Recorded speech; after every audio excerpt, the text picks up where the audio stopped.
O livro de Provérbios nos faz um convite à sabedoria. Mas o que é sabedoria? Para que eu preciso de sabedoria? É sobre isso que iremos tratar hoje no nosso programa EBD Comentado Online, edição Jovens.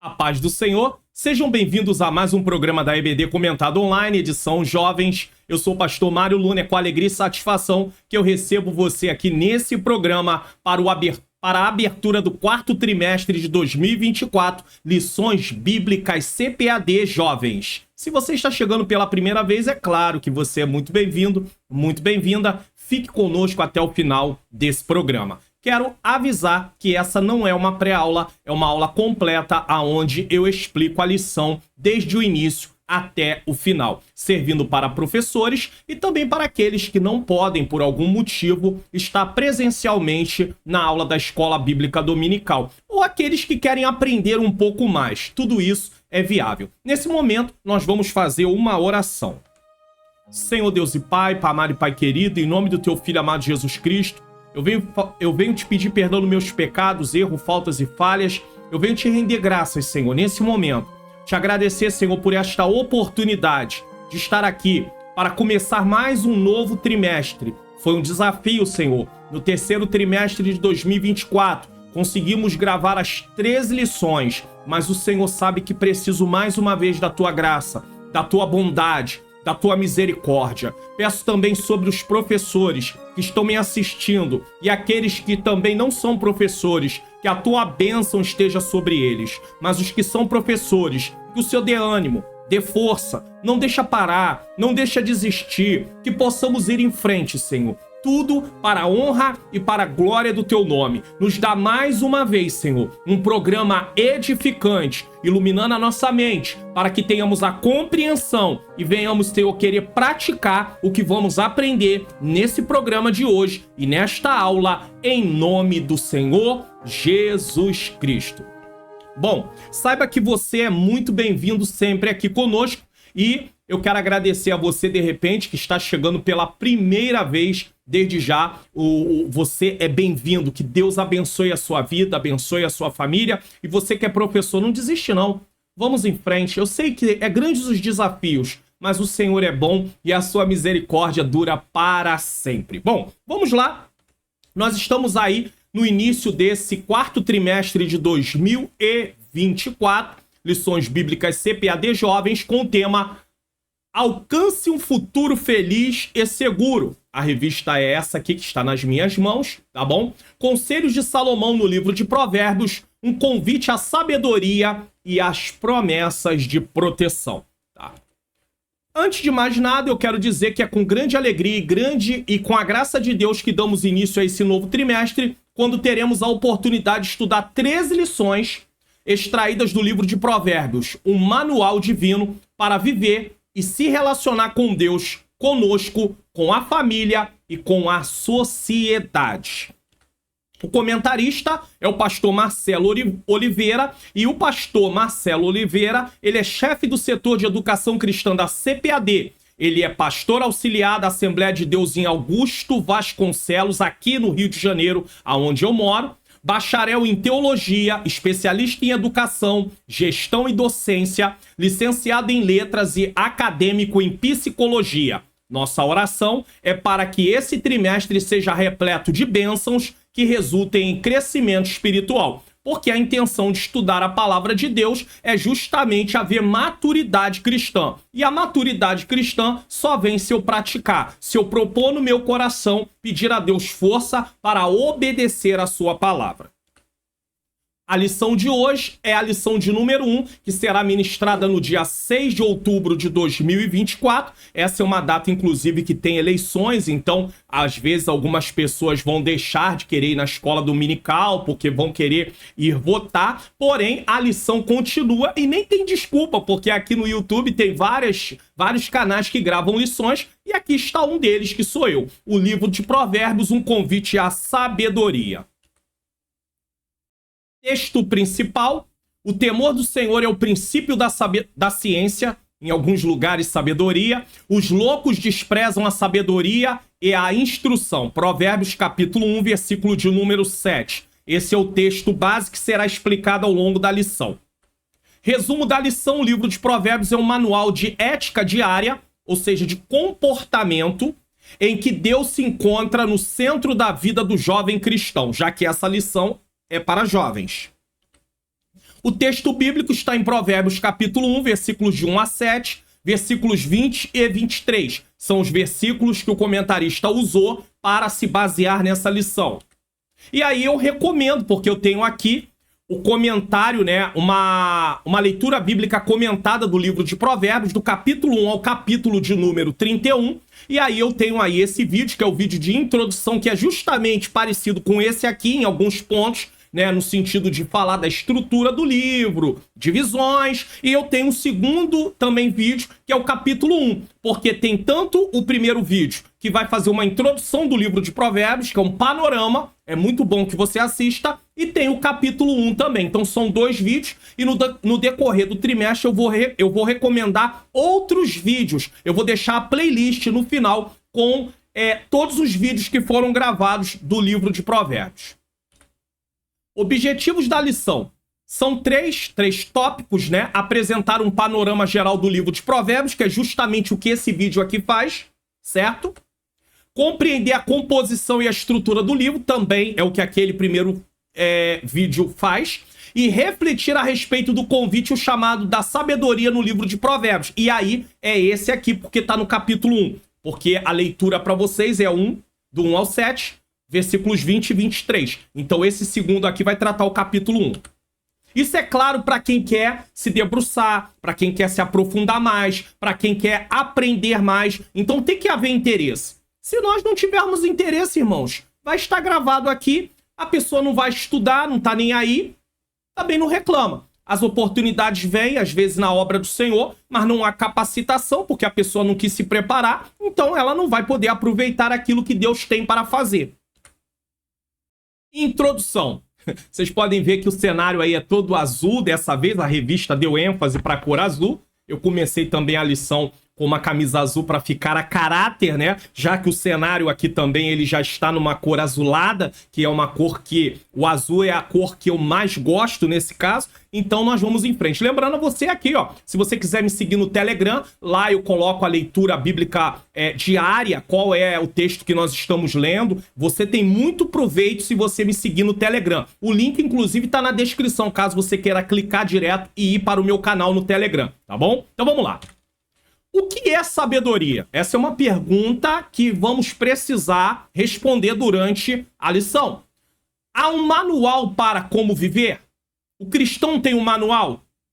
Veja que Deus, ele não nos deu a sua palavra em forma de regras, de sentença, de ditados, em forma de provérbios. Não faça isso. Não faça aquilo, não faça aquilo outro. O livro de Provérbios tem alguma coisa assim, mas a Bíblia como um todo não. A Bíblia, o Senhor nos ensina mediante o comportamento humano do dia a dia. Porque, imagine, se fosse um manual apenas de não faz isso, não faz aquilo, seria uma coisa assim muito desgastante. Então Deus sabia disso, com certeza. Então ele mostra os erros e os acertos no dia a dia do ser humano. Só que o livro de Provérbios tem um manual, ele traz algo para nos orientar sobre o nosso comportamento diário em todas as áreas da nossa vida. Como devemos nos relacionar com Deus, com nós mesmos, com a família, com a sociedade? Como é que eu devo me relacionar? Essas questões farão parte desse trimestre em que o livro de Provérbios é o nosso objeto de estudo. Essa primeira lição é um panorama do livro, porém, depois nós vamos entrar na parte prática propriamente dita. Nessa primeira lição, vamos explorar aspectos do livro de Provérbios. Será uma lição mais focada em informações estruturais, que servirá de base para as próximas lições, onde entraremos, como eu disse, na parte prática. Um erro muito comum que é cometido por nós é não entender que todos os livros da Bíblia foram escritos sem capítulos e sem versículos. Então eles foram escritos para serem lidos direto. Uma vez que o livro foi escrito para ser lido direto, nós temos uma ideia dele como um todo. Só que como foi dividido em capítulos e versículos para nos facilitar, nós achamos que não há necessidade de ler o livro todo. Então lemos no livro de Provérbios há várias partes que elas não estão ligadas. O versículo anterior não depende do próximo, nem sempre, né? Do que vem e do que está antes. Tem parte de Provérbios que não depende, outras partes dependem. Mas, no geral, a Bíblia depende do contexto. Então, nós precisamos ter uma visão geral do livro. Um entendimento, um panorama. O que esse livro trata? Do que esse livro fala? Por que foi escrito? Qual era o contexto daquela época? Tudo isso nós precisamos ter em mente. Então, é isso que nós estamos fazendo nessa primeira lição de Provérbios. Tópico 1. Um livro para a vida. Então vamos lá. Eu tenho aqui alguns pontos. Primeiro ponto, a arte de viver. Como eu devo viver? Segundo ponto, o que é sabedoria? Terceiro ponto, literatura de sabedoria. Então são 3 pontos que nós vamos tratar durante esse tópico, certo? O tópico que tem como tema um livro para a vida. Ponto 1. A arte de viver. Talvez você diga assim, pastor, mas essa palavra é uma palavra assim que geralmente tem gente aí que fala, nem serve a Deus, a arte de viver. Então existem conceitos filosóficos realmente sobre como viver bem. Só que eles não são conceitos inspirados por Deus. É claro que não, nem sempre porque não é um conceito inspirado por Deus quer dizer que esteja errado. Porém, aquilo que nós temos segurança de seguir, porque foi o próprio Deus que nos instruiu, está na palavra dele. Então nós vamos nos basear na palavra, a arte de viver segundo a palavra de Deus. Recentemente estudamos o livro de Salmos, ele quer dizer que passou uma época e houve um estudo sobre o livro de Salmos, não foi o trimestre passado. Vimos que esse livro apresenta lições preciosas para a vida espiritual. Diferente de Salmos, o livro de Provérbios é um conjunto de conselhos que traz ensinamentos valiosos para a nossa maneira de viver com Deus, com nós mesmos, com a nossa família, com a sociedade em que estamos inseridos. Salmos trata mais do nosso relacionamento com Deus. Provérbios, apesar de fazer menção do nosso relacionamento com Deus, porque ele é a base para os outros relacionamentos, ele vai focar também no relacionamento com outras pessoas. É um livro em que os ensinamentos provêm da revelação do alto. Então, esse modo de viver, ou a arte de viver, ela não está baseada numa filosofia humana, ela está baseada na palavra de Deus. Então, é um livro em que os ensinamentos provêm da revelação do alto. Por isso, são princípios de fé e confirmados na experiência de vida dos que vivem de maneira justa e reta. Provérbios 2, 20 e 21, que diz: para que andes pelo caminho dos bons e guarde as veredas dos justos. Então ele fala da mesma coisa usando 2 expressões diferentes. Bons e justos. Caminhos e veredas. Caminho e veredas. Então caminho e vereda é a mesma coisa. Bons e justos é a mesma coisa. Então tá falando do andar em retidão. Porque os retos, certo, habitarão a terra. Ou seja, a promessa é para quem anda em retidão. E os sinceros permanecerão nela. Você consegue ver que uma parte complementa a outra, mas fala da mesma maneira? Para que andes pelo caminho dos bons e guarde as veredas do justo. Caminho dos bons e vereda dos justos é a mesma coisa. A poesia hebraica tem muito disso. Ela acaba repetindo a mesma coisa com palavras diferentes. Porque os retos habitarão a terra e os sinceros permanecerão nela. Retos e sinceros está falando da mesma coisa.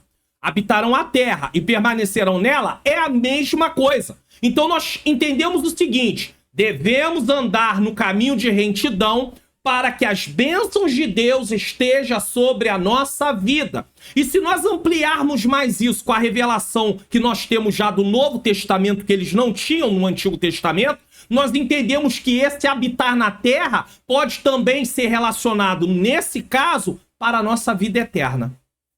Não é apenas uma terra aqui, essa terra, mas a vida eterna. É claro que esse texto, no tempo que foi escrito, eles não tinham esse entendimento. Mas nós, como temos a revelação completa, porque no tempo que foi escrito ainda não tinha o Novo Testamento, Jesus ainda não tinha morrido na cruz do Calvário, mas nós que temos a revelação completa, nós temos esse entendimento. Então não significa que quando ele diz para que andes pelo caminho dos bons e guarde as veredas do justo, porque os retos habitarão na terra e os sinceros permanecerão nela, ele não está falando de habitar na terra como céu, nesse caso. Ele está falando de terra, de desfrutar aquilo que Deus permite por causa da obediência. Mas nós sabemos que nós, por causa da obediência, por causa do que Cristo fez, e aí nós passamos a viver uma vida de obediência, nós temos direito também de vida eterna.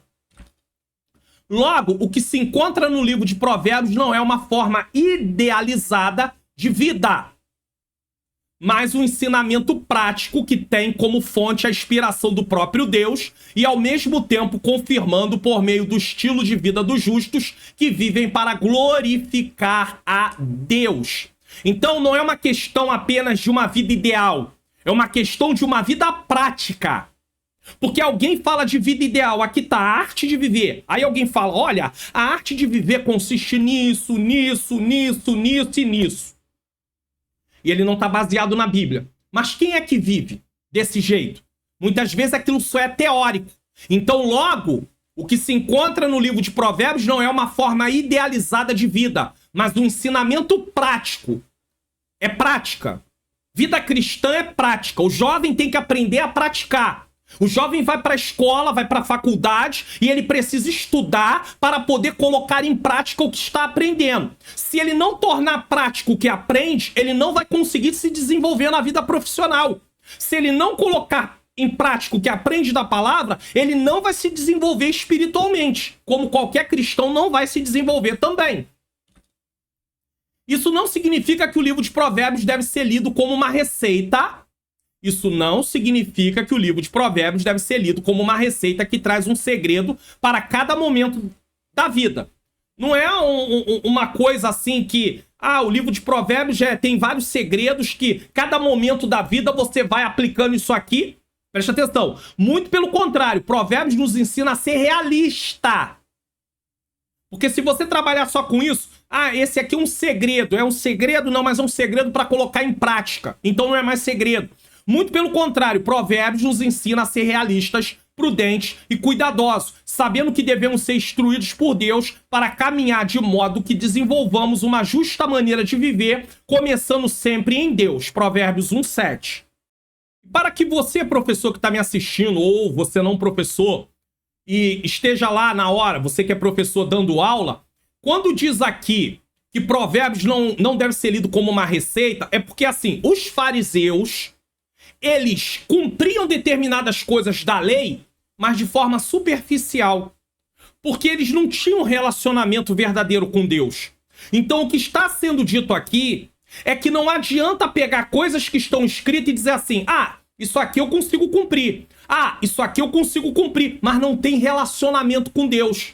Porque viver como um salvo não é só cumprir determinadas coisas, é viver um relacionamento com Deus, fazer aquilo por amor, porque aí você tem uma forma de vida que se encaixa no que Deus quer, na sua palavra. Porque senão você passa a ser um legalista. O que é um legalista? É alguém que se baseia em cumprir regras, determinadas regras, mas não tá nem aí para outras coisas que também são fundamentais, entre elas, como um todo, o seu relacionamento com Deus.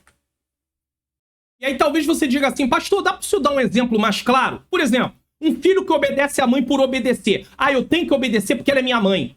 Ele não faz isso por amor, ele não faz isso por consideração, por respeito. Tá entendendo? Ele obedece porque ele se sente obrigado em obedecer. É a mesma coisa de quem cumpre determinadas coisas que a palavra de Deus ensina, porque se sente na obrigação de cumprir, mas que não tem nenhum sentimento, não tem nada em relação a Deus, né, do seu relacionamento com Deus. Então, eu faço porque se eu não fizer eu vou pro inferno e eu não quero ir pro inferno. Não é assim. Você faz por amor, você deve fazer por amor. Você deve fazer por reconhecimento do que Deus fez. Entregou seu filho para morrer na cruz do Calvário. Você entendeu? Então não é uma coisa que você faz por fazer. Porque se fizer por fazer, pegar o livro de Provérbios e seguir por seguir, isso não tem nada a ver com relacionamento com Deus. 2. O que é sabedoria? Agora ele vai descrever o que é sabedoria. Falamos primeiro sobre a arte de viver. Agora vamos falar do que é sabedoria. Na Bíblia, a palavra sabedoria tem a ver com a habilidade de viver no meio de qualquer circunstância sem perder de vista as virtudes que identificam um modo justo e reto de quem serve a Deus. Então, de certa forma, ele está colocando aqui uma definição de sabedoria como uma forma de viver enquadrada naquilo que Deus espera de nós. Então, nós não mudamos. Nós seguimos o que Deus fala na sua palavra. Isso é viver com sabedoria. Isso quer dizer que a sabedoria não está ligada à informação ou ao conhecimento cultural puro e simples, mas à habilidade de aplicar um determinado conhecimento, que é o conhecimento da palavra, para superar um problema da vida. Então, sabedoria é conhecimento em prática. Conhecimento bíblico em prática. Por exemplo, a formação acadêmica não tem potência para livrar você dos caminhos da delinquência. Quantas pessoas aí são estudadas e às vezes estão cometendo crimes? Entraram para a vida errada.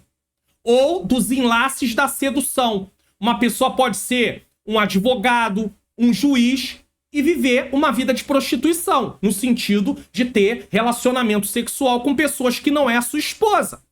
Então o conhecimento normal, né? A questão de estudar a sua formação não o livra de viver na sedução. Não o livra de viver na delinquência. Mas a sabedoria que vem do alto instrui e ao mesmo tempo cria de dentro para fora instrumentos necessários para fazer com que você rejeite o que é mal e abrace o que é bom e glorifique a Deus. Isso aqui é interessante. Porque uma pessoa pode ter, porque nós chamamos de sabedoria humana, né? Mas na verdade é conhecimento. Porque sabedoria mesmo é sabedoria divina. Mas há esse sinônimo, sabedoria humana com conhecimento. Uma pessoa pode ser cheia do conhecimento humano, mas mesmo assim ser delinquente, viver uma vida de prostituição, viver uma vida na mentira, enfim. Porque essa não é a sabedoria de Deus. Agora, a sabedoria que vem do alto, ela faz uma transformação de dentro para fora. Ela é vista de dentro para fora. Então, ele rejeita o mal e ele abraça o que é bom para glorificar a Deus. Tiago 3,17 diz: mas a sabedoria que do alto vem é, primeiramente, pura. Ele vai classificar a sabedoria. Ele vai mostrar alguns aspectos da sabedoria divina para podermos diferenciar o que é sabedoria divina do que é sabedoria humana, o conhecimento humano. Aí ele diz, mas a sabedoria que do alto vem é, primeiramente, pura. Segundo, pacífica. Depois, moderada. Depois, tratável. Depois, cheia de misericórdia, de bons frutos, sem parcialidade, sem hipocrisia. Nós temos pelo menos 8 aspectos aqui. E aí, se você vê alguém dizer que tem sabedoria, mas não tem isso aqui nas suas ações, então não é sabedoria divina. Nesse versículo, Tiago contrasta a sabedoria terrena, que não tem nenhuma dessas virtudes, com a sabedoria que vem de Deus. A sabedoria celestial é caracterizada por qualidades espirituais e morais elevadas, como pureza, paz, moderação e humildade, que nós vimos aqui. Tá tudo aqui, certo? Ela não está relacionada à astúcia, ao orgulho humano, mas à retidão e à bondade e à justiça. Quantas pessoas se dizem sábias, mas são orgulhosas? Quantas pessoas se dizem sábias, mas são astutas? Então não é sabedoria divina. Essa sabedoria também é imparcial. Ela não pende só para um lado, não favorecendo uns em detrimento de outros. Ou seja, eu prefiro esse do que aquele. É imparcial. A sabedoria também é imparcial. Só que a sabedoria humana, ela é parcial. A divina é imparcial, mas a humana é parcial, ela tem partido, certo? Então, ela é cheia de falsidade ou hipocrisia. Tiago mostra que ao buscar a sabedoria de Deus, o crente deve manifestar essas virtudes em suas ações e relacionamento. Que virtudes são essas? Pura, pacífica, moderada, tratável, misericórdia, bons frutos, sem parcialidade, sem hipocrisia. É isso que Tiago está ensinando. Qual é a prova que eu tenho sabedoria divina? Se eu tenho isso na minha vida. Se eu não tenho isso na minha vida, não é sabedoria divina.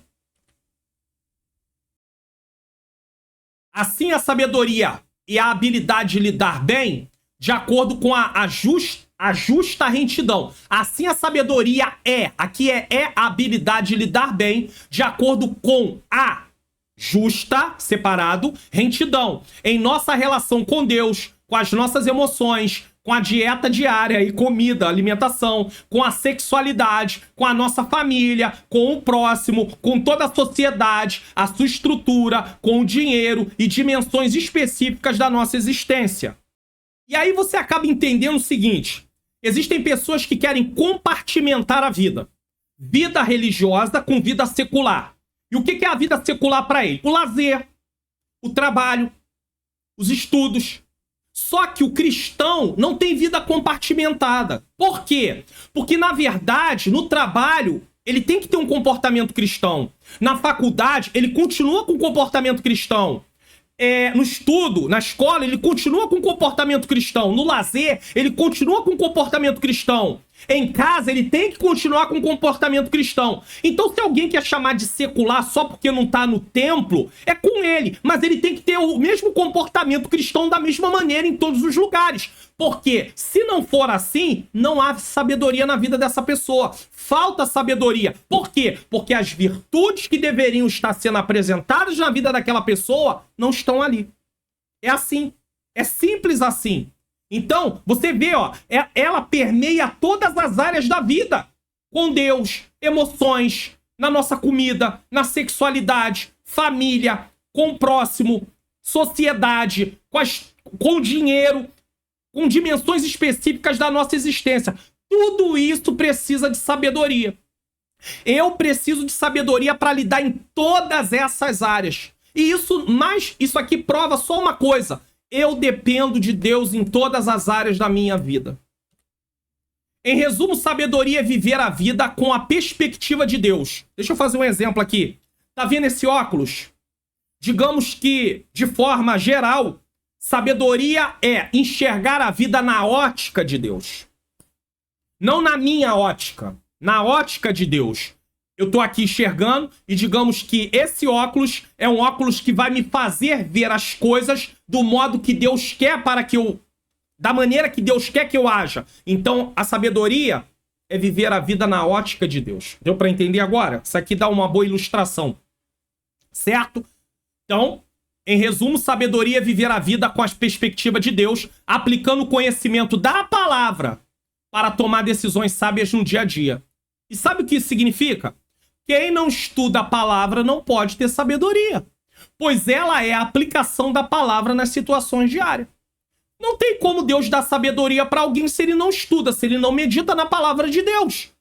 É claro que Deus pode dar até sabedoria no sentido de dar ali para a pessoa uma forma de resolver alguma coisa que não esteja detalhado na palavra daquela forma direitinho, detalhadamente. É um princípio geral, mas não está detalhadinho. Pode acontecer? Pode, como foi o caso de Salomão. Vou mostrar aqui.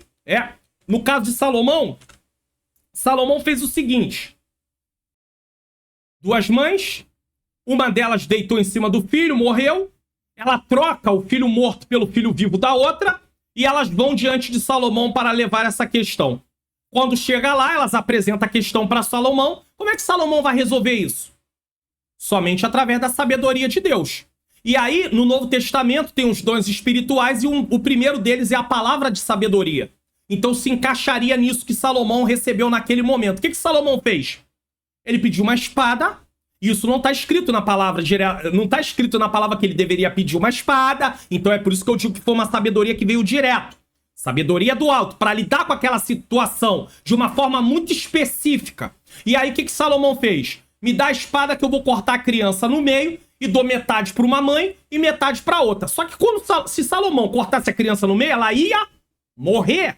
Essa era a intenção de Salomão? Não. A intenção de Salomão era descobrir quem era a verdadeira mãe. E como é que ele descobriria quem era a verdadeira mãe? Colocando a criança naquele momento, naquela situação. A que não era a mãe diz, corta, metade pra mim, metade pra ela. Nem pra mim, nem pra ela. A outra diz, então dá pra ela.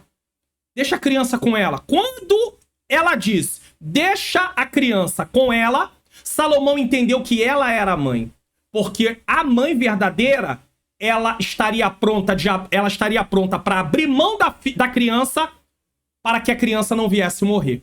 Entre a criança morrer e abrir mão da criança, ela preferia abrir mão da criança. Então, Salomão diz, dai a essa a criança porque ela é a mãe. E todos se maravilharam da atitude de Salomão. Mas o que foi isso?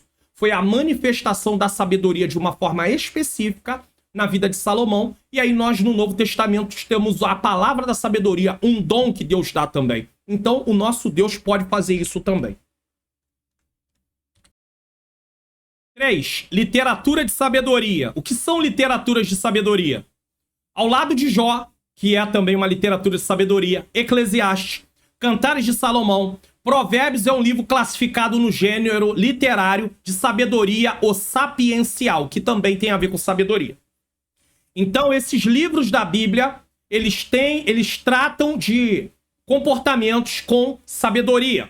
É um tipo de literatura, e essa questão de gênero literário é só para poder dividir, para nós sabermos do que se trata aquele livro. Até isso nós temos que saber quando estamos estudando um livro da Bíblia. Que tipo de literatura é essa? Porque eles são livros que estão interligados, mas eles têm gêneros diferentes.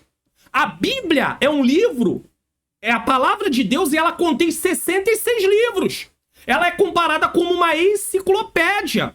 Então nós temos que saber que tipo de livro estamos estudando. É um livro histórico? É um livro profético? É um livro de sabedoria? Está dentro da categoria de poéticos? É uma profecia? É um livro com caráter apocalíptico? Tudo isso nós temos que entender, irmãos. Porque o tipo de gênero literário usa formas de interpretação que pode ter algum tipo de diferença.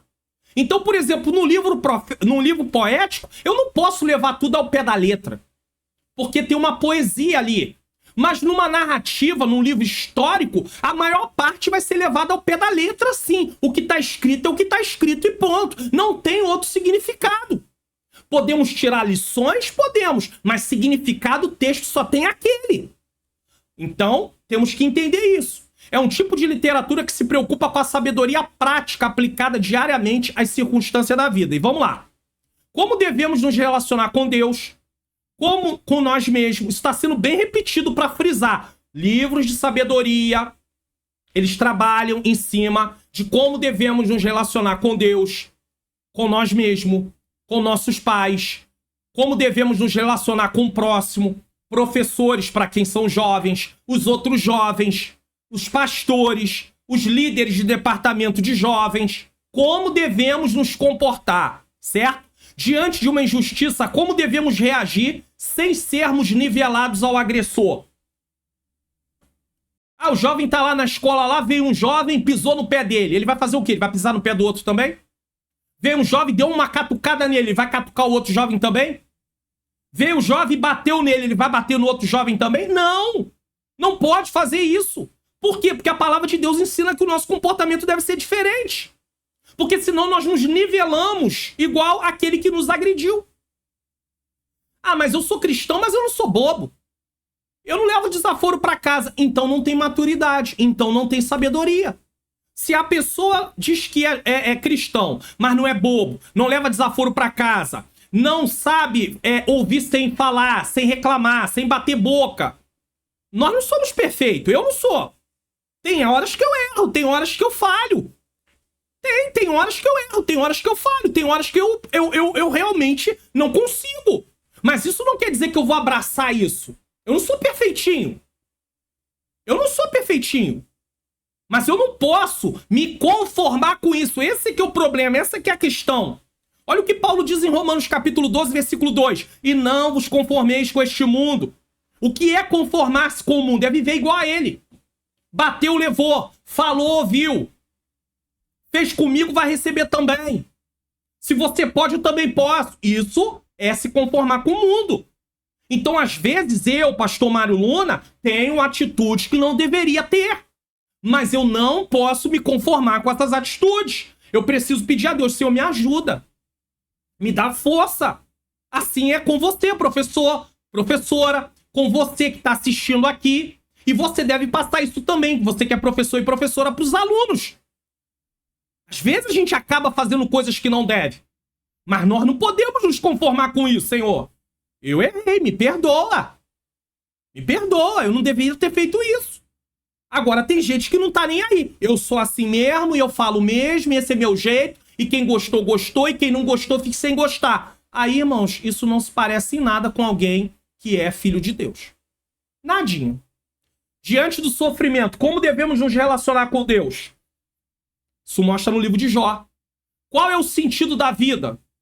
Tem gente que, diante das situações da vida, ele se frustra com Deus.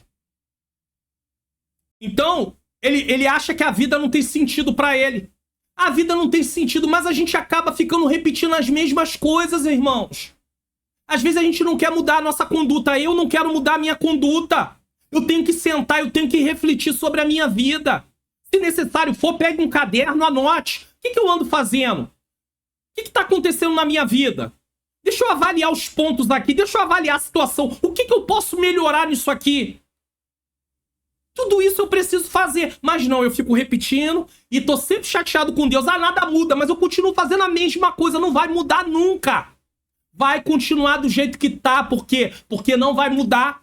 O jovem não estuda, o jovem não se prepara, aí vai fazer a prova, aí tira a nota ruim, aí fica reclamando. Ah, Deus, tu não tá me ajudando. Ah, Deus, o Senhor não é comigo. Eu tenho que fazer a minha parte. Eu tenho que me esforçar. Eu tenho que me preparar. Enquanto eu não entender isso, as coisas não vão acontecer. Mas se eu entender, vai acontecer em nome de Jesus. Essa e outras questões fazem parte da experiência humana e são devidamente abordadas na coleção de literatura de sabedoria. Jó, Eclesiastes, Cantares, Provérbios e em especial no livro de Provérbios, em especial, objeto do nosso estudo nesse trimestre. Tópico 2. Composição e estrutura de provérbios. Aqui nós temos aí, ponto 1, provérbios, autoria e data. Esse tipo de coisa não dá para mudar, então é o que tá aqui e a gente segue, tá? 2, a estrutura do livro de provérbios. Como é que ele tá estruturado, tá? São 2 tópicos apenas aqui nesse... 2 pontos apenas nesse tópico. Então, no primeiro... Ponto 1, provérbios, autoria e data. Então, no primeiro tópico, nós tratamos mais de conceitual, o que é sabedoria, o que é viver uma vida de acordo com aquilo que Deus quer. Mas agora nós vamos falar um pouco mais da estrutura do livro de Provérbios. Basicamente, podemos dizer que Provérbios é um ditado ou uma máxima que expressa uma verdade geral. Por exemplo, o cair é do homem, mas o levantar é de Deus. Isso está na Bíblia? Não. Mas as pessoas usam, é um ditado popular. Só que alguns usam isso como uma desculpa para cair. Ah, o cair é do homem, o levantar é de Deus. Deus levanta, mas eu posso cair. Não, não é isso. Então, passa a ser uma coisa errada quando é vista desse jeito. Agora, é verdade que o cair é do homem, mas o levantar é de Deus? É, mas isso não é um apoio, nem uma muleta para as pessoas ficarem usando isso para poder cair. O que é uma máxima? É uma afirmação que expressa um princípio ou uma regra de conduta. Algo que devemos fazer. Exemplo, a pressa é inimiga da perfeição. Se você fizer alguma coisa muito corrida, você acaba não fazendo direito. Mas aí tudo tem a ver com planejamento. Às vezes a gente faz as coisas muito corridas por causa da falta de planejamento. Se nós nos planejarmos, não precisamos correr. Mas aí deixamos tudo para a última hora, aí a pressa se torna inimiga da perfeição. O que é um ditado? Que é a mesma coisa. É uma expressão popular, geralmente vinculada à cultura ou à tradição de um povo, que reflete uma verdade ou um conselho prático. Exemplo, água mole em pedra dura, tanto bate até que fura. Ou seja, a insistência, às vezes alguém com a sua insistência, ela consegue alguma coisa que ela quer. Ela fica ali, fica ali, fica ali. Exemplo bíblico, Dalila com Sansão. Todos os dias ela perguntava para ele: qual é a fonte da sua força? Qual é a fonte da sua força? Qual é a fonte da sua força? E como ele não saiu do lugar de tentação, ou seja, ele tinha que sair de perto de Dalila, ele continuou no lugar da tentação. O que aconteceu? Ele cedeu.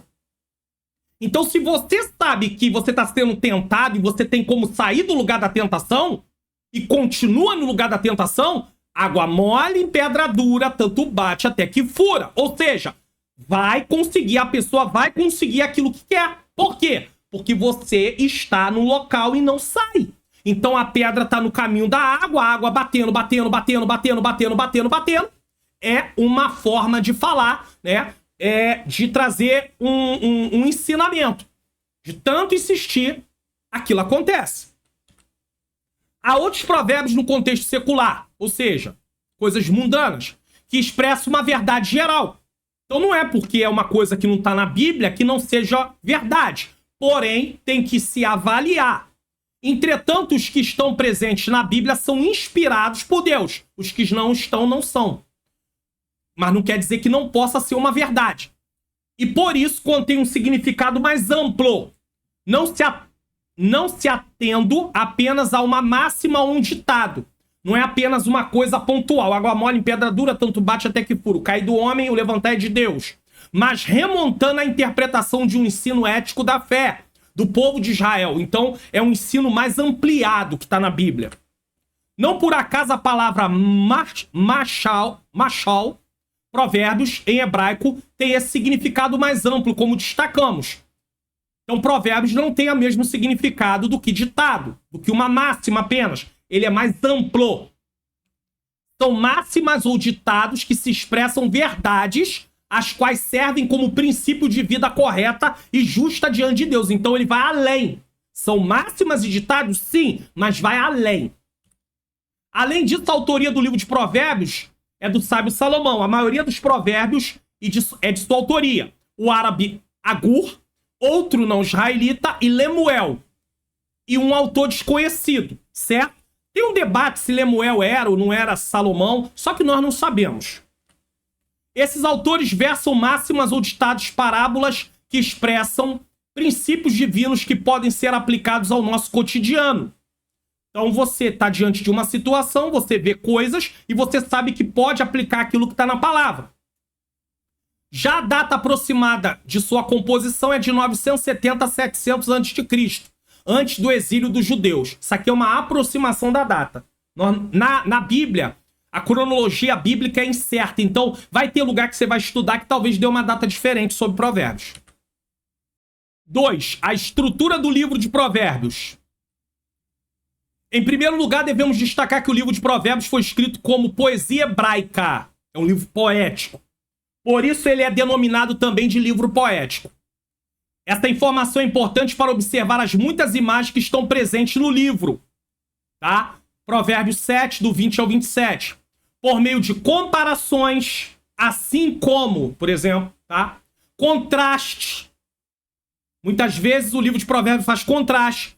Paralelismo, que foi o que eu mostrei naquele versículo, que as palavras eram diferentes, mas está falando a mesma coisa. Isso é paralelismo, como elementos bem peculiares da poesia hebraica. A poesia nossa,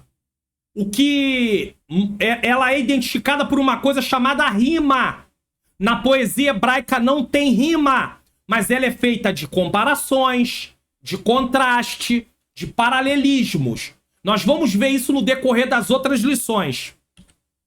Assim, por se tratar também de um gênero poético, não é possível estabelecer uma organização rigorosamente sistemática. Por quê? Porque é poético, então não dá para fazer uma organização, até porque tem vários provérbios que estão soltos, mas estão ali agrupados. Por isso, para fins didáticos, e quando ele fala de fins didáticos, é com o fim de podermos compreender, de assimilarmos, de estudarmos, os estudiosos costumam estruturar o livro de Provérbios em 3 principais divisões. Isso não quer dizer que você não vai encontrar em outros livros, eu vou falar disso daqui a pouco, uma divisão diferente. Tá? Primeiro, discursos, capítulo 1 a 9. Segundo, coleções de provérbios do 10 ao 29. Terceiro, apêndice, que é o final. Capítulo 30 e 31. Eu mesmo, naquele vídeo que eu recomendei e que vai ficar no final da aula, a divisão não é igualzinho aqui. Uma informação de destaque e autoria e a compilação de Salomão a respeito dos capítulos 1 a 24, Provérbios 1 e Provérbios 10:1. E a compilação dos capítulos 25 a 29 pelos homens do rei Ezequias, Provérbios 25:1. Embora a autoria seja de Salomão, mas quem a juntou foi os homens de Ezequias. A primeira divisão, capítulo 1 ao 9, traz uma introdução, que é o capítulo 1, do 1 ao 7, que está dentro dessa lição de hoje, que nós vamos ver melhor agora no próximo tópico, que apresenta o contexto e o propósito do livro de Provérbios, e em seguida abre uma série de discursos mais longos que trazem instrução, exortações, advertências, repreensões, que estimulam o temor ao Senhor, ilustrado por meio do contraste entre a conduta do sábio e a conduta do ímpio, que está no capítulo 1:8 ao 9:18. Então o capítulo 1, do 1 ao 7, vai fazer uma abertura do livro, do que trata o livro, certo? E o propósito do livro. E depois vem um monte de discursos, do capítulo 1:8 ao capítulo 9:18. A segunda divisão, capítulos 10:1 ao 29:27, é uma coleção dos provérbios propriamente ditos, ou seja, de máximas ou ditados, em que frases concisas e vivas têm como objetivo instalar-se na memória do leitor. Por isso que elas são curtas, para que fosse gravado. Porque o judeu ficava meditando naquilo, meditava naquilo, ele acabava gravando, reforçando o ensino dos discursos presentes da primeira divisão. Então, essa segunda divisão só reforça o que é tratado na primeira divisão. E aí, professor, você compreende que entender a estrutura de provérbios é importantíssimo para que quando você esteja dando aula, mostrar aos alunos quanto é importante isso para que eles possam ter uma compreensão do que estão lendo? Porque pegar um provérbio solto e ler, eles ficam perdidos. O que isso aqui está falando? Para que isso está aqui? Por que foi escrito? Mas quando você estuda uma lição como essa e assiste o vídeo de introdução de provérbios que eu estou recomendando, tudo muda na nossa cabeça. Porque nós vemos sentido do porquê existe o livro de provérbios. E finalmente a terceira divisão, capítulo 30 a 31, denominada de apêndice, ou seja, é como uma conclusão, que reforça toda a sabedoria apresentada ao longo do livro. Então é um reforço do que foi tratado durante todo o livro, priorizando uma relação reta e justa com o nosso próximo. Devemos considerar que a divisão apresentada nesta lição para o livro de Provérbios pode variar em outros livros que abordam provérbios, como eu disse. O mais importante é entendermos sua estrutura de forma geral. Tópico 3, convite e um chamado à sabedoria, que é justamente a temática da lição. Livro de Provérbios, primeiro ele tratou de toda a estrutura, e depois ele vai falar sobre um convite à sabedoria, que é justamente esse último tópico. Esse último tópico é a última parte do tema da lição. E os dois tópicos primeiro é a parte de cima do tema da lição, que fala o livro de Provérbios. Primeiro ele explicou o que é o livro e agora vai falar do convite a esse livro. Um convite à sabedoria nesse caso, certo? Aqui nós vamos tratar de 3 pontos. Primeiro ponto, o propósito do livro de Provérbios, que está justamente do capítulo 1 ao versículo 1 ao 7. Segundo ponto, tudo começa com Deus, é o versículo 7. Terceiro ponto, escolha a sabedoria, que é o último, é o versículo 20 a 23 que está lá no texto principal. Então nós vamos tratar desses pontos aí. 1. O propósito do livro de Provérbios, Provérbios 1, do 1 ao 7. Essa parte da lição ela é um pouco mais prática. O tópico 1 e o tópico 2 foi um pouco mais teórico, mas eu usei lições práticas para poder trazer alguns ensinamentos. Agora aqui não, aqui é um lado mais prático. O propósito do livro de Provérbios está exposto na introdução do próprio livro. Aqui destacamos 3 expressões que revelam esse propósito. Vamos lá. Primeiro, conhecer a sabedoria e a instrução. Esse é o propósito. Para que o livro de Provérbios foi escrito? Para conhecermos a sabedoria e a instrução. Provérbios 1:2. Segundo, para conhecimento e discernimento aos jovens. Porque o livro de Provérbios foi escrito, a palavra jovens é para aqueles que estão ali aprendendo, para aqueles que ainda não têm uma experiência de vida. Pastor, como é que eu posso compreender isso melhor? Salmo 90, 12. Ensina-nos a contar os nossos dias de tal maneira que alcancemos um coração sábio. O que o salmista está falando? O salmista está mostrando que espera-se de que quem tem mais vida, mais anos de vida, tenha aprendido ao longo da vida a viver uma vida com sabedoria. Então, Salomão está escrevendo para os mais jovens, isso não quer dizer que é só para os jovens, para que eles aprendam o caminho da sabedoria, para que eles possam ir adquirindo sabedoria e viver com sabedoria. É verdade que existem jovens que têm mais sabedoria do que alguns que têm mais idade? É verdade. Mas nós temos que atentar a buscar sabedoria. Isso não quer dizer que o jovem que tem um jovem que tem aparenta mais sabedoria do que o que tem mais idade, ele pode se achar mais importante, não é isso. Mas se ele se debruça a estudar, a aprender, a colocar em prática, ele vai crescer em sabedoria. Lembrando que, vou até aumentar a tela para falar isso aqui, existem coisas na vida que nós só vamos aprender através de passar por elas. Então existem experiências práticas que os jovens não tiveram ainda e que precisam aprender através de viver, de receber bons conselhos. Então, às vezes, o jovem é uma pessoa que conhece a palavra, ele estuda bastante a palavra, mas ele não tem algumas experiências de vida e precisa aprender a ouvir aqueles que já passaram naquele caminho, porque eles sabem do que estão falando, se são pessoas de Deus e pessoas que vivem em retidão. Não despreze a sabedoria dos mais idosos, quando eles são, de fato, homens e mulheres de Deus. E nós temos aí a última parte, para o sábio ouvir e crescer em sabedoria. Porque quem é sábio está sempre pronto a ouvir. Alguém disse, não precisa saber disso. Tô nem aí, já sei. Então não está agindo com sabedoria. O sábio quer sentar sempre para ouvir. Gente que não senta para ouvir, não pode levantar para ensinar ninguém.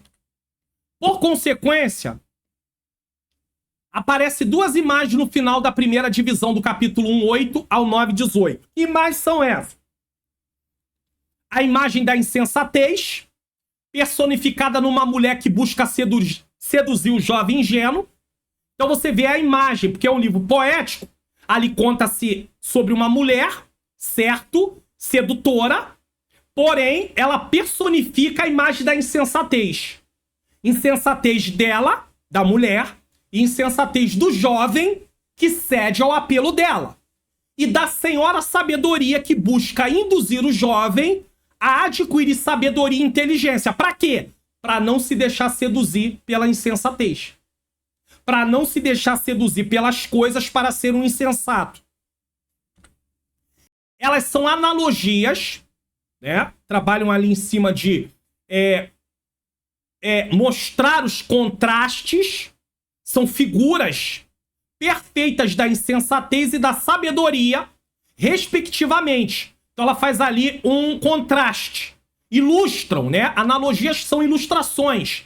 Dito isso, podemos afirmar que o propósito do livro de Provérbios é instruir os jovens, moldando seu caráter de modo que a sua vida seja plenamente coerente entre os valores atemporais de Deus, então ele precisa estudar a palavra para isso, e as circunstâncias temporais de nossas experiências humanas. Ou humana. E por que o foco está nos jovens? Porque espera-se que os jovens são aqueles que precisam aprender. Os com mais idade, eles já estão num caminho de aprendizado, mas continuam aprendendo. Mas ele focou nos jovens. Por quê? Porque eles são aqueles que são mais atacados com situações temporais da experiência humana para poder formar eles a viver de uma forma totalmente desagradável a Deus. E aonde os nossos jovens são mais bombardeados? Nas escolas, nas faculdades, no dia a dia. Então, como eles estão ali numa formação ainda, eles precisam estar fundamentados na palavra. Por isso, um livro tão antigo como o de Provérbios tem muito a dizer a você, pois as questões de que trata são atemporais. Não estão presas ao tempo. Não é um assunto do agora e que amanhã não tem mais sentido. É algo atemporal. Atemporais e eternas. Elas não brotam da esfera externa do ser humano, mas das questões do coração que todo jovem apresenta em qualquer contexto que se encontra. O livro de Provérbios sempre vai atender qualquer ser humano em qualquer contexto que ele se encontra. A palavra de Deus também. O livro de Provérbios foi escrito para você, para mim. Não é porque é um livro antigo que não é para mim nem é para você. É para mim e é para você. 2. Tudo começa em Deus. Versículo 7. Uma das preciosas lições da introdução do livro de Provérbios é que a tradição bíblica de sabedoria começa em Deus. Provérbios 1:7. Então não existe sabedoria fora de Deus. Existe conhecimento humano. Pode agir de uma forma que nós vamos classificar como sabedoria. Ah, fulano é sábio. Mas não é sabedoria divina. Ela se inicia com o temor do Senhor. Então, como é que a sabedoria é identificada? Através do temor do Senhor. Isto é, a reverência a Deus, o amor para com Ele, a confiança nele e a humildade como consequência da obediência a seus mandamentos. Então, de uma forma bem resumida, qual é o princípio da sabedoria? Obedecer a Deus. Porque quem teme, obedece. A marca do temor é a obediência. E se uma pessoa é obediente, ela é obediente porque ela ama a Deus. Se uma pessoa é obediente, ela reverencia a Deus. Se uma pessoa é obediente a Deus, ela é humilde. Se uma pessoa é obediente a Deus e ama a Deus, ela confia nele. É isso. Aqui devemos prestar atenção para a expressão princípio. O que é princípio? Ela refere-se ao que vem primeiro. Então, para que haja sabedoria, o que vem primeiro? Temer a Deus. Temer não é ter medo, é reverência, é obediência, é amor. Ela refere-se ao que vem primeiro, as condições elementares para dar qualquer passo adiante. O temor do Senhor é a condição elementar para conquistar a sabedoria em relação às coisas de Deus. Como é que Deus vai abrir os seus tesouros para alguém que não lhe obedece? A pessoa vai ler a palavra e ela não vai compreender. E ela não vai conseguir extrair as verdades da palavra. Por quê? Porque ela não está nem aí para Deus. Ela está na igreja, mas ela não está nem aí para Deus. Ela é membro de um ministério, mas não está nem aí para Deus. Ela pertence ao ministério, é um obreiro, é uma obreira, mas não está nem aí para Deus. Então, aonde é que começa a sabedoria? Quando eu começo a temer a Deus. Porque se eu começo a temer a Deus, aí está o princípio da sabedoria. Porque ao temer a Deus, eu mostro o princípio, é o início da sabedoria. E eu continuo caminhando nessa sabedoria, temendo a Deus e caminhando. E aí eu consigo ir praticando aquilo que a palavra de Deus ensina. O temor do Senhor é a condição elementar para conquistar a sabedoria em relação às coisas de Deus, consigo mesmo, com a sua família, na relação com a sociedade. Quer ver uma coisa que nos confronta? Uma pessoa nos aborrece. E aí você se acha no direito. Eu vou revidar. Falou, vai ouvir. Mas você teme a Deus. E se você teme a Deus, você o obedece. Você obedece porque você o ama.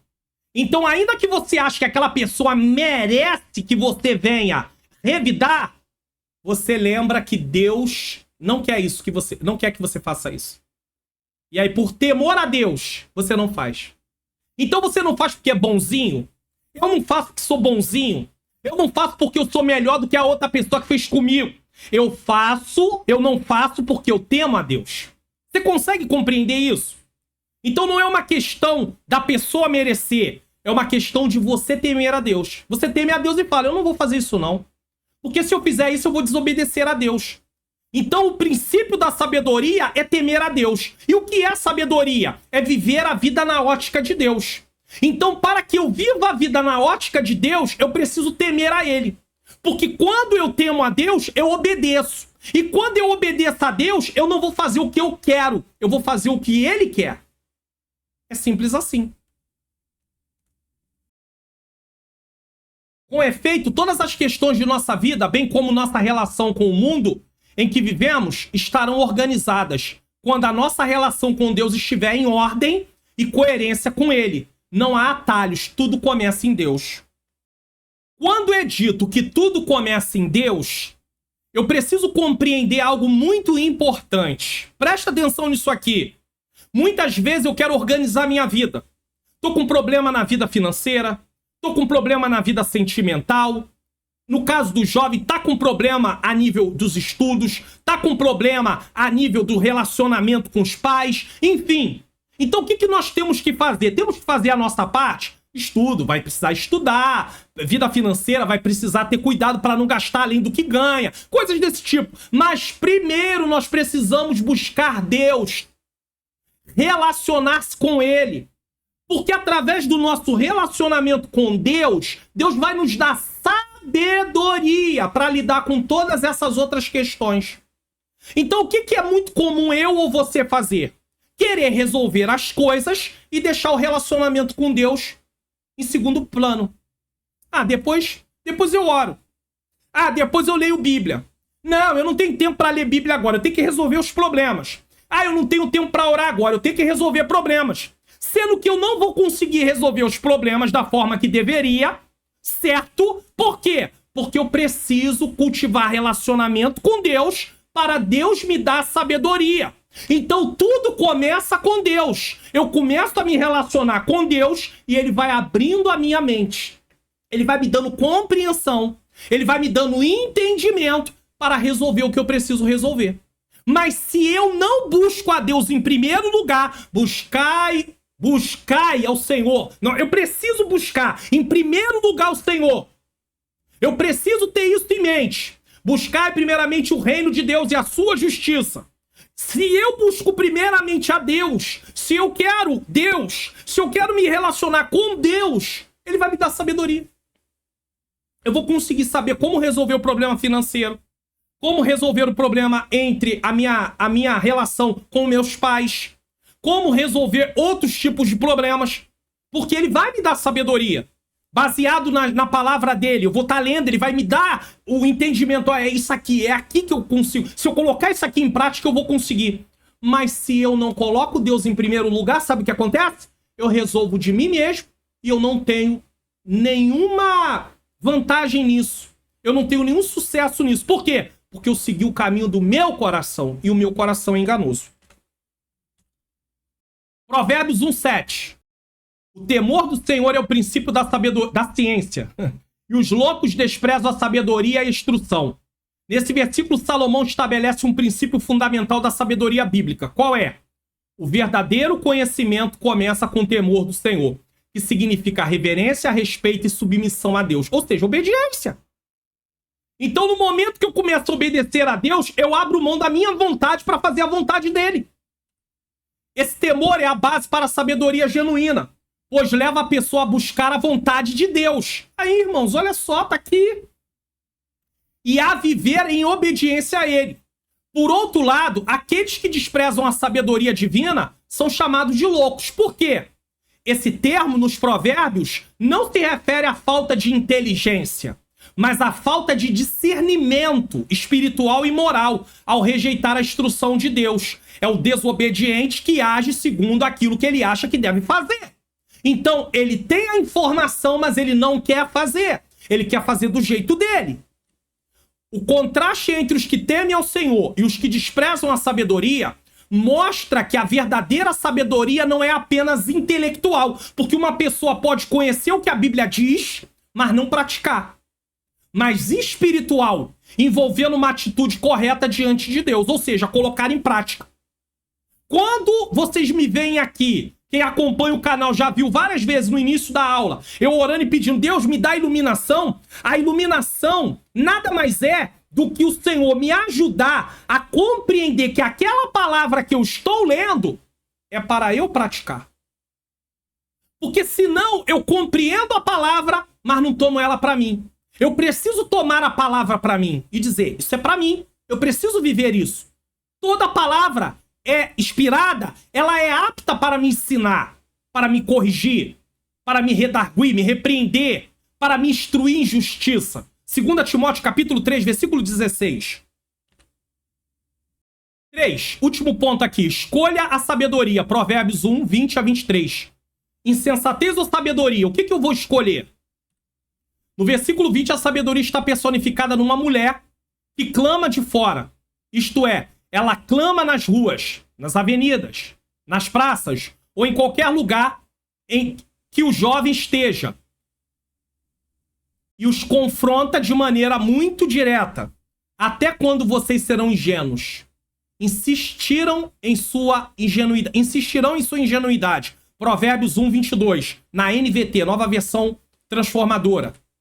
O ingênuo aqui, ou nécio, é aquele que carece de prudência e entendimento. E como é que você consegue prudência e entendimento? Não tem convicção própria. E por isso segue o caminho de qualquer insensato. O insensato despreza a sabedoria. Mas há aquele que não faz aquilo que Deus quer porque é. Por quê? Porque lhe falta o quê? Entendimento. Então, o livro de Provérbios nos dá a condição de conhecer o que Deus quer, como outros livros da Bíblia. Agora, se eu rejeito, eu sou insensato. Mas se eu não sei como fazer, mas começo a me aplicar, ainda que eu possa ser um ingênuo e um nécio, eu vou começar a ser prudente. A sabedoria bíblica revelada em Deus faz com que o jovem cristão seja responsável pela sua vida diante dele, bem como diante dos homens. Nós somos responsáveis, Provérbios 1, 23. Nesse sentido, o livro de Provérbios nos convida a amadurecer. Por isso que é escrito para os jovens, porque espera que eles venham amadurecer. E aqui o amadurecimento não é de idade, mas amadurecimento espiritual. Mas espera-se que quanto mais idade nós vamos tendo, mais amadurecimento também a gente tenha, a fim de trilhar o caminho da prudência e da responsabilidade. O jovem não pode ser um irresponsável, um imprudente. Ele pode até começar sendo um imprudente, um irresponsável, mas ele vai tomando forma. Ele vai aprendendo com os princípios da palavra de Deus, quando ele não tinha ainda um encontro com Jesus. E agora ele vai tomando forma. Ele passa a ser prudente, ele passa a ser responsável, como qualquer outro. Qualquer outra pessoa. Com mais idade, Provérbios desejam forjar o caráter divino dentro de você. Então Deus quer forjar. Conclusão. Nesta lição introduzimos o estudo ao livro de Provérbios. Vimos algumas particularidades desse livro sagrado, sua organização e propósito. Então foi um panorama do livro e do próprio trimestre. Entretanto, o mais importante é atender ao convite e ao chamado que o livro nos faz para viver em sabedoria. Então, logo na primeira lição, nós estamos sendo chamados para viver em sabedoria. As próximas lições vão mostrar na prática o que é uma vida com sabedoria. Então, a pergunta é: você deseja crescer em sabedoria? Se você deseja, vamos continuar caminhando porque temos muito a aprender, certo? Vamos conferir o que iremos estudar na próxima lição? Olha aí, sabedoria na prática. Sabedoria, proteção e confiança. Lição de número 2, que vai ser ministrada no dia 13 de outubro de 2024. Eu vou deixar os vídeos de recomendação na próxima tela, com a playlist de provérbios, nesse caso, para que você possa assistir, porque vai te ajudar muito. Assista pelo menos a introdução e o capítulo 1, entendendo Provérbios 1. Nessa lição aqui vai ser tratado do capítulo 2. Se você quiser já ir adiantando, fique em paz. Capítulo 2 e capítulo 3. Tem também, tá? Entendendo Provérbios 2, entendendo Provérbios 3, 4, 5, 6, 10, 11, 12, 15, 18, 20, 30, 31. Tem lá, tem tudo aí nessa playlist, tá bom? Então, você já sabe aí se quiser entrar em contato. Nesse momento, nós vamos orar para poder encerrar, tá bom? Que Deus possa abençoar e nos vemos na próxima lição, se assim o Senhor nos permitir. Vamos orar. Senhor Deus e Pai, quero te agradecer por mais uma lição concluída. Iniciamos o trimestre, Senhor, para a glória do Teu nome. Que o Senhor use os professores, as professoras, que o Senhor tire os impedimentos, as barreiras, tudo que não provém de Ti. Se alguém entrou aqui para assistir essa aula desanimado, sem esperança, Que essa aula possa ter o confrontado, a confrontada, Pai querido, para que nós possamos mudar de vida. Às vezes estamos reclamando que nada muda, mas nós continuamos repetindo as mesmas coisas. Então é hora de listar essas coisas que estamos repetindo e ver o que podemos mudar naquilo que estamos fazendo. Porque o Senhor é Deus que muda, o Senhor é Deus que transforma, o Senhor é Deus de coisas novas, Senhor. Eu entrego essa causa nas tuas mãos. Eu te peço que abençoe cada um que assistiu essa aula e cada aluno que vai estar lá assistindo a aula que o professor vai ministrar. Eu te agradeço por tudo e te peço pela minha família, te peço pela família de cada pessoa. Em nome de Jesus. Amém. Receba a bênção apostólica e nos vemos na próxima aula, se assim o Senhor nos permitir. Que o grande amor de Deus, a graça do nosso Senhor e Salvador Jesus Cristo e a doce consolação do Espírito Santo seja com todos nós que aguardamos a volta do Senhor. E não esqueça dos vídeos de recomendação. E todos digam amém.